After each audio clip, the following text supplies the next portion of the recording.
This is Kim Meyer, host of Choose to Rise. Thanks for listening to the following broadcast on Public House Media.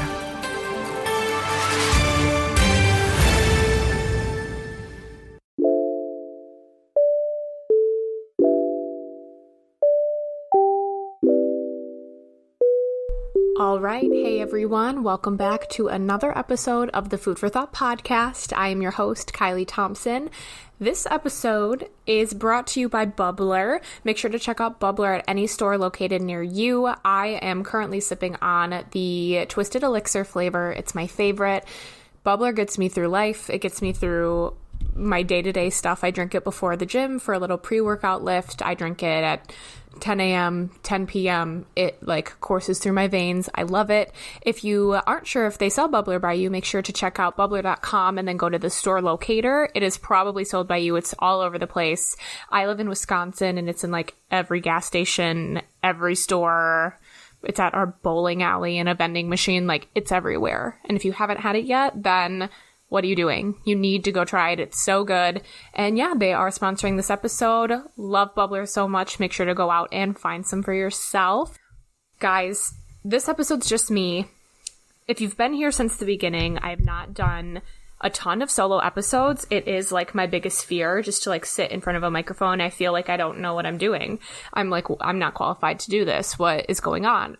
But I did have some last minute scheduling issues with a couple of guests. So you guys get just me, and it'll probably be short and sweet, but one of my passions is dating and relationships and sex and talking about all of that stuff. If you know me, I am always talking about it. I don't care if I'm at work or if I'm at the gym, I'm listening to a podcast about relationships. I am in a relationship. I'm always making my boyfriend read literature on dating and relationships, and I don't know, it's just something that I'm really passionate about. So today I was let's combine my passion for dating and relationships with my passion for eating disorder, recovery awareness, all of that good stuff. So today I am going to talk to you guys about having body confidence while dating or getting back into the dating world. And I think that that's really important for us to discuss, because I know when I was in the middle of my eating disorder recovery and single and trying to find somebody and have a partner while also trying to work on myself, it was really hard. So yeah, now I have been in a relationship with my boyfriend for almost 2 years. We live together. I don't talk about him very much because, I don't know, he has nothing to do with eating disorder stuff. But yeah, our relationship is really strong. He's amazing. And I feel like I have a good head on my shoulders when it comes to dating and relationships. So pretty much, I just want to talk to you guys about how to stay confident in yourself and learn to love yourself while you are trying to find a partner and trying to find somebody else to give that love to as well. I have always heard the saying, you can't love somebody else until you love yourself. I don't believe that. I think that's a load of bull. I don't think that's true at all. And I think that it's a normal human thing to want to be loved by somebody and to give love to somebody and fill someone else's cup and have them fill yours up while you're not a totally 100% in love with yourself, because who is in love with themselves totally? I mean, seriously. I feel even narcissists, come on. Let's be real. Nobody loves themselves 100% all the time. And I think that it's normal to want to be with somebody while you are recovering from an eating disorder or any kind of mental illness. That's a normal human thing. And if anyone is trying to tell you that you have to love yourself first, no, that's not true. It's just not. I wholly believe that.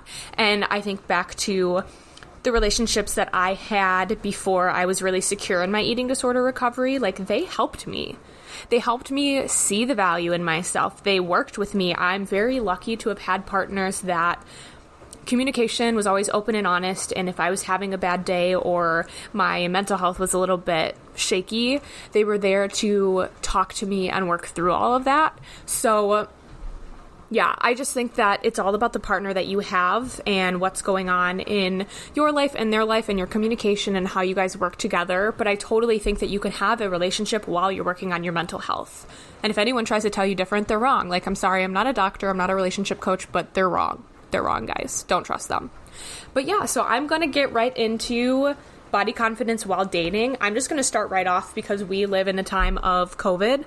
And I mean, like I said, I'm in a relationship. I'm only assuming that those of you who are like looking for a partner actively at this time are probably using dating apps. I don't know. I tried to have a moment of silence, but I think you guys can probably hear my dishwasher, so sorry, but that would have been more dramatic if it was actually quiet in here.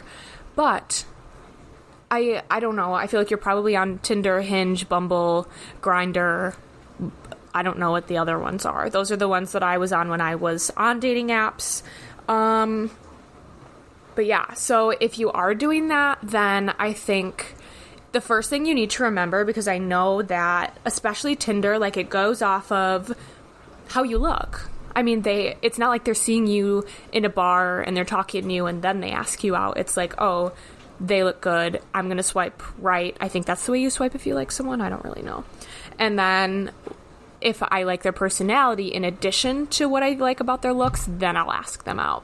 And I think that it's really, really important to remember that a lot of people use Tinder and other dating apps where you're just swiping. Like, it fills their time.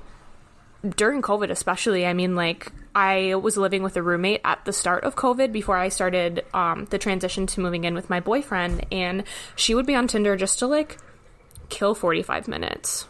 So if you are getting a lot of matches, keep that in mind. And if you're not, also keep that in mind, because like people might have these dead profiles too that they're not using, because why would you be trying to date in a pandemic? Like, everyone's situation's just different right now. So, but yeah, with Tinder especially, that's the one that I know the best. So I'm gonna go with that for most of this.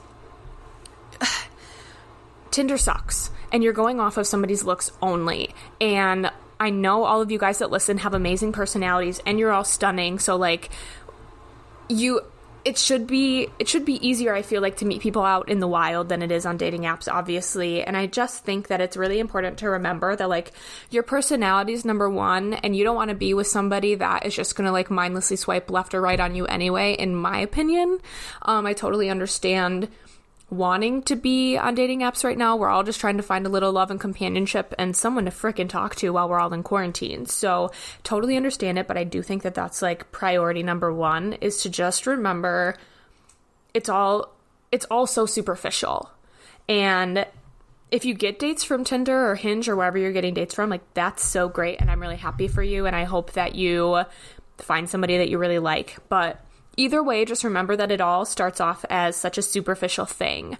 And I don't know, I feel like when I was on dating apps, that was something I had to remind myself of. Like, this person doesn't actually know me. They've never met me in person, and they're just judging these, like, 5 pictures that I put on the internet and deciding if I'm worthy of their time or not. So I don't know. I think that's important to keep in mind. And then going off of that, like, if you're feeling like not so confident when you are on the dating apps and you get a match and maybe they want to meet you in person, because in some places you can do that now, just remember that, like, obviously if they matched with you on a dating app, they want to go on a date with you, like, or they want to see where this goes. So if they match with you and then they're like, hey, we should go get a drink, you should be confident, because that person already finds you attractive. They already think that you're a good match for them. That's literally what it's called. Like, you're matching with someone on Tinder. So don't be nervous when it comes to, oh my gosh, are they going to like what they see in person? Like, yes, they will, because they asked you on a date. So obviously they are attracted to you. And don't forget that. Like, hype yourself up like that. Be like, oh my gosh, yes. Go through your profile. Remind yourself that those pictures that you posted, you look great and you have a bomb personality, and that person that you got a match with is going to like you. Like, they already do like you. Otherwise, they wouldn't have asked you out. That's the whole point, is to take an initial connection and see where it goes. So be confident in that. You'll look good. You're funny. You're smart. They'll love you. And I think another thing that helps going from this transition from like a dating app to, I mean, real life, or even like a dating app to, some of you guys might be going on like FaceTime dates right now. I think it's really, really important. This sounds so superficial, but I promise it's a good thing.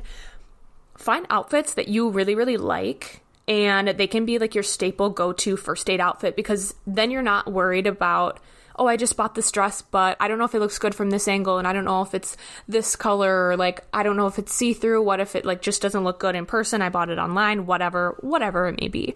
So I always go with like a pair of jeans, a cute top, and some cute like shoes. I don't know. Maybe throw on a little hat depending on where you're going, or like have a dressier outfit plan too. But I always pick these staples so that I put it on. I know I look good. Maybe I've been photographed in it and I'm like, this outfit is fire flame. I look good from every angle. We are loving it, because then it takes away some of the stress that you might have in addition to like meeting somebody from a dating app in person, to just like, you can just focus on having a good time. You don't have to be worried about what you look like. And no matter your shape, like there's something out there, there's an outfit that you love, wear that outfit. Like, if you're just going to like a bar to get a drink or a coffee shop, you can be pretty casual, wear jeans and a t-shirt if that's what you like. If that's what you feel good in and that's what you think that represents you well and makes you feel good, then like wear that. Who cares? Don't go out and buy a new outfit. Wear something that you already have and that you already know looks good on you and you love and makes you feel good. And then you're going to be more comfortable on the date. There's like no stress behind it. I also know, okay, so obviously still I deal with a lot of people that have had eating disorders or might still be going through one. I think picking a place to go on a date that maybe you aren't eating might be a good idea. That's usually something that I try to steer clear of for a first date. I have done dinner dates, but I just think like with people that have eating disorders, like we're already stressed enough about food when we're by ourselves. Like I'm not trying to sit in front of you and have stress about, well, if I order this, then this has this many calories in it, and then I can't have a glass of wine because then I'm getting this, and your mind just goes crazy, because eating disorders thrive on new experiences and things that feel out of control to us, which obviously a first date is. So just making sure that, I mean, if he asks you if you want to go to dinner, maybe just be like, hey, what if we did, oh, I'm busy, lie. Like he doesn't need to know, lie. And be like, oh, I already have dinner plans, but let's go to this arcade. Where I live, there's like adult arcades where you can drink and there is food available. So like if you get hungry, then you can do that if you're comfortable. But like the focus isn't on food. You're not sitting down staring at somebody, watching them eat. They're watching you eat. It's way less awkward. So yeah, I think just avoiding food. Go to like Dave & Buster's. I don't care where you go. Just like avoid food so that you are your most comfortable, authentic self. Obviously, eat before if you're not going to get food so that you're not hungry and hyper-focusing on it while you are out on the date. But yeah, just avoiding food for a first date, I think is, again, this is all just coming like from just me. I'm not a doctor. I'm not a therapist. I'm not a psychologist. But just making sure that I avoid food for the first date usually is good for me, just so that I'm not even more nervous. I'm not saying I'm not eating all day. I'm just saying that I'm avoiding food in that one social setting to lessen the anxiety and stress that I already have. So even going to like a coffee shop, I love coffee shop dates or drink dates. It's not centered around food. If you want appetizers or a little bagel or something, you can choose to do that. And I think that it's way less pressure because you don't have to eat. There's no like, again, you're not just sitting down staring at the menu like, do I get the salad or do I get the steak? Like, which one's going to make me look dainty and cute and whatever you guys think. That's what I always think when I'm on dates. I'm like, okay, do I want like surf and turf or do I want the garden salad? Like, obviously I want surf and turf, but I don't want him to think less of me, even though he won't. But that's just, I know that's my mentality, so it's probably a lot of your guys's as well. So yeah, just avoiding food if you have the option to. And another thing that I do before a date is I do some kind of physical exercise. Like the gym is something that used to be really difficult for me, and now I have found a really good life balance when it comes to my workout schedule, and it makes me feel good. I love bike riding. I love weightlifting. I love like crushing a leg day and then going on a date. I think it's something that makes me feel strong and sexy and confident, and I don't know, it's just something that you lift up your endorphins, you break a sweat, you're doing something good for your body, you're thanking it for all of the great things that it does for you, and then you can go celebrate and have a really great date, and you'll be happy and hyped up. And I always listen to like really hype music while I'm at the gym, so that's another thing that just like gets me centered and gets me ready, and it makes me feel confident before I go out and meet somebody new. And that kind of goes hand in hand with, this sounds so cheesy, but if I'm about to go on a date, while I'm getting ready, have a very specific playlist. Like, I've been with my boyfriend for almost 2 years and I still play this playlist before a date night. It's just like hype girl music. Like, it reminds me that I'm cute and I'm sassy and I'm a boss bitch. And I love that. So I'm busting out the Nicki Minaj, the Cardi B, the Doja Cat, and I'm shaking my booty in the mirror while I'm getting ready and reminding myself that I'm hot. Like, it's just like little things like that really center your mind and help you feel confident and sexy and ready to go have a good date. I think that, I don't know, it's like you have to mentally prepare yourself to go on these dates, especially right now. We have not been socialized for months. So we all just need to be able to center ourselves before these social interactions, or at least I do, and that's one way that I do that. I think it's really good for me, good for my mentality, and ultimately good for the date. Another thing that you can do, I always think about pageants when I suggest this to people before dates, but you need to warm up your social skills, I feel like. So yeah, dancing in the mirror, going to the gym, getting prepped is great before a date, but I think sometimes, like, when I'm nervous, I just either word vomit and say the first thing that comes to mind, or I'm like mute. So being able to FaceTime or call a friend or a family member just before, you don't even have to tell them like I'm getting ready to go on a date. Just be like, hey, what's up? I just wanted to talk for a little bit, see how you are, and just like get your social skills going. Like, I do this prior to pageant interviews too. It's just like I call someone and I'm like, oh my gosh, hey, how are you? What's going on? Just to like get my mouth and my brain and my body all kind of going and getting in that social mindset. I waitress. So I've noticed that if I like have a morning shift and I get up and I just like don't do anything before I go to work, my social skills suck. I have to warm them up. But if I'm up in the morning and I'm talking to my boyfriend and I'm calling my mom and I'm doing stuff and I'm going to get coffee and I'm talking to the barista, like, I just perform better at work and I perform better on a date. If I call my best friend and I'm like, oh my gosh, how the heck are you? Haven't seen you.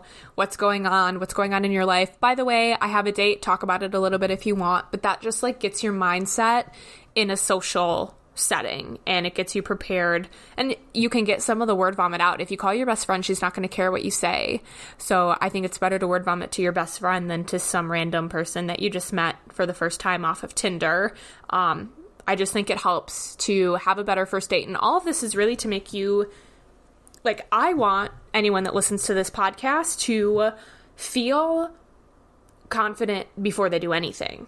I think confidence is something that I've worked on for my entire life, and I feel as though I've kind of figured it out. I mean, not to toot my own horn, but I do feel like in most settings, I can help myself feel comfortable. And so the dating world, especially when you're recovering from an eating disorder, is terrifying because you're not only worried about normal first date worries. You're like, oh my gosh, I hope the conversation goes well. I hope they think I'm funny, whatever. You're also, your mind is just trying to mess with you. And it's like, no, they're not going to like you because you're this, or, oh my gosh, you ate that on the date. Like, he's not going to like you. And it's just, it's already mental torture enough to go on a date. And then having an eating disorder and trying to go on a date, I know that it's so much harder. So yeah, I don't know. I think that all of that's what I do before dates. And like I said, even still with my significant other, we do try to spice it up and have a date night once a week, or at least every other week we go out and do something. And I dress up and look cute for him, and like we get ready separately so that when we're ready for the date, it's like you come out and they're like, oh my gosh. And I do all of these things before I go on a date with my significant other that I've been with for 2 years. And I think that they're always really good to just get you ready, get you in that social setting, get you in that mindset, and get you prepared to have a really great first date. And I think above all, like when you're going out, I don't care if it's your first date or if it's your 50th date or if you're getting married tomorrow, like that person wouldn't be spending their time with you if they didn't like you, and if they didn't think that their time and their life was being valued and enriched by socializing with you. That's so important to remember. And I think even just repeating that to yourself can help you with your confidence. And I've done that. I story time. My boyfriend is so out of my league. It's not even funny. I love him so much. He's everything. He's amazing. And I had to tell myself that before our first date so many times. I literally stood in the mirror and I was like, don't sell yourself short. Like, he might be the most gorgeous man you've ever seen, but he asked you out. He wants to spend his time with you. You are worthy of his time. You are enriching his life for doing, by being with him. And he knows that. He recognizes that. That's why he asked you out. So don't be afraid. I love affirmation. So don't be afraid to just give yourself some. Hype yourself up. Put on Doja Cat and stand in the mirror in your cute outfit and be like, I am worthy. I deserve this. I'm good enough for this. And this is going to go great. Because there's no shame in that. There's no shame in hyping yourself up a little bit. And I think that that's really, really important when it comes to being on a date, whether it's your first or your 50th. So I hope that helps a little bit. So let's fast forward. You've gone on a couple of dates. You've gone on a million dates, I don't know, with the same person, and you're deciding that you want to get a little bit more serious with them. And this podcast is centered around people that have had eating disorders or are currently struggling with one. And I think that it's really important in a relationship to disclose that. So you've gone on a bunch of dates and now you feel like you need to let your partner know, we're getting a little bit more serious. I want to divulge something about myself to you, and you're just a little nervous. I think that it's really important to remember, again, your significant other is with you for a reason, and they like you or they love you no matter what. And I know disclosing mental illnesses can be nerve-wracking and can be scary, but overall I think it's so much better for your relationship. So this is just kind of you're getting to that stage, and how do you want to do it? What's the process like? Do you even need to disclose that to them? To be honest, I didn't tell. My boyfriend's name's Jeremiah. I'm going to stop referring to him as my boyfriend because I think girls that do that are annoying. So I told Jeremiah about it in passing, and it came up because of, my podcast is centered around it. The pageant platform that I have is centered around it. It's a big part of my life. I do speaking at events about it, and so it came up when I was getting ready to give up my title that I had in 2019 as Miss Madison. We were in the car going to an event, and I was talking about my friend Susan's social impact initiative. She was on a couple of weeks ago, and I was talking about how great it is, and we were going to an event that she was going to be at, so I was kind of explaining a little bit more to her, and he asked me, he's like, well, what's your cause? What's your thing that you promote during your year as Miss Madison? And so I started off, it was kind of awkward. I was just like, eating disorder awareness, advocacy, and prevention. And he was just like, oh, that's okay. Do you want to tell me a little bit more about it? Because I definitely went mute. I was like, oh my God, I didn't expect that he was going to ask that. And I just said it in passing. I was like, I struggled with an eating disorder for the majority of my life. And now I give back to the community that gave me my life back. And he hasn't really asked many questions about it since then. I know, like I said, our communication is so strong that I know if something was going wrong, I could come to him. But I've been working a lot during quarantine, especially on getting ready to be done hyper-focusing on this eating disorder chapter of my life. I've said it a couple times on the podcast, but once I am done in the Miss America organization in 2022, when I relinquish my title, I'm gonna be done. I'm gonna move on. I'm ready to move states and start this new life that is not focused on my eating disorder recovery and the advocacy work that I do with it. I loved this part of my life, but I'm just not ready, or I'm now ready to move on from it, and it'll always be a part of me, but I'm ready to not hyper focus on it. So I don't know. I'm personally moving away from that part of my life. But if you're not, and if you're actively trying to recover from an eating disorder, that's something that I feel your partner needs to know and be a part of, because they can help you. They can talk you through things. They can help you. If you're trying a fear food, they can hold your hand. If you had a bad day and you feel out of control and you feel like your eating disorder is winning, they can talk you through that, and they can be there for you. And even if they don't know everything to say, then they can just hold you. And I think that that's really important, and it's vulnerable, but you need to be able to disclose that to your partner. Otherwise, your relationship is not healthy. If you don't have open communication about things as big as mental health, then that relationship's not right. It's not right for you, because you need to be with somebody that you feel comfortable doing that with. So I think just to tell your partner that you're struggling with your mental health in any way, whether it's eating disorder related or not, just sit them down and just be like, hey, I suffer from depression. I suffer from anorexia. I used to have binge eating disorder. I am working on getting a hold on it, but it's still kind of a part of my life every now and then. And I just wanted to let you know, because sometimes I might act different. I might be a little bit shorter with you. I might be a little bit more irritable. I might want to sleep for 3 days straight. Like, it's not you. It's nothing that you're doing. It's my mental health. And I just thought that you should know in case it does get bad. And I think that gives your partner an opportunity to either disclose, like, yeah, I've gone through something too, and you just kind of like give and take in that way. Or, I mean, to be frank, if your mental health is really bad, a partner might not want to be a part of that. And they might, I mean, obviously it's not going to be like, oh, I have an eating disorder, oh, I want to break up. That's by no means is what's going to happen to any of you, I promise. But I think that giving your significant other a heads up on what's going on in your life in terms of that gives them the opportunity to be like, okay, well, thank you for sharing. I really appreciate you giving me that information, and I just need some time to think about it and think about if I am emotionally ready to be there for you. Because let's face it, it's very taxing on your significant other if you're like in the depths of your eating disorder and you're in a relationship. That partner that you have is seeing like the worst sides of you. And I remember the relationships that I was in high school. I dated the same guy for 3 or 4 years, and he was with me through the worst of my eating disorder. And God bless him for sticking with me and for loving me despite all of that.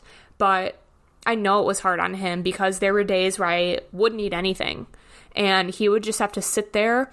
And I mean, he would try to help me. He would try to get me to sign up for therapy. He would try to feed me. He would sit in the cafeteria with me and try to give me a sandwich or try to give me bites of his food. And if I threw a fit, he dealt with it. And I think it's just really important to remember that if you're in the depths of your eating disorder, they thrive on secrecy and they thrive on seclusion. And if you're hiding that from your partner, that's not healthy. That's just letting your eating disorder win and thrive. And so it's also important to remember that your partner loves you and wants the best for you, and is going to, the minute you tell them that, they're going to be like, how can I help you? And if they're anything like my significant other at the time was, he threw himself into getting me to be quote unquote better. And it was taxing on him. It almost broke us up a lot of times, because he was like, why do I care more than you? Why do I want you to recover more than you do? And it just became kind of a toxic cycle until I decided to dedicate myself to my recovery. So you disclosing that to your partner, it could go in so many different directions, but I think just giving them the space to be like, okay, I have this knowledge, I'm processing it, here's where we should go from here. And I think all of that just depends on where you're at in your recovery and how you disclose that to them too. But yeah, I don't know if any of this is making sense, guys. I'm kind of just like staring at a white wall in my office, prattling things off. I have a couple notes, but I've already gone rogue from them. I hope all this is making sense. And yeah, I don't know. I think that this is a segment that I could bring on guests for and have them talk with me as well. But I just wanted to put something out for you guys this week so that you have something to listen to, because who doesn't want to listen to my annoying voice for 30 to 45 minutes every day? I think that you all want that. You all want that daily, weekly, monthly. You know the drill. So that is all that I have for you guys this week, and I hope that you liked it. Like I said, I'm getting over my anxiety with doing solo episodes, and the only way to really get over this fear is just to like do the damn thing. So I'm sorry if this is like painful for you guys to listen to. Coming off of Julia's episode, I was on such a high, and then I was ready to put out more quality content for you guys, and yeah, I had some guests cancel. I had a lot go on, and I don't know. We're going to see where the direction of the podcast goes, because to be honest, I don't have any more guests scheduled. A lot of them canceled on me And so you guys are going to be hearing a lot more of just me, I think. I may bring on some returning guests and have them discuss some stuff with me as well. But yeah, I think we're headed into Food for Thought Part 2. Yeah, let me know if you guys like it. If you have anything that you want me to talk about, please, please, please send me a DM. Let a bitch know, because I am really, really looking forward to diving into more topics on my own. And I think that this is going to help me conquer some social anxieties that I have. But yeah, just DM me. Let me know what you want me to talk about. And I hope that this episode was good. It's shorter, so hopefully that's better for you guys. And just enjoy your week. I will see you all next week.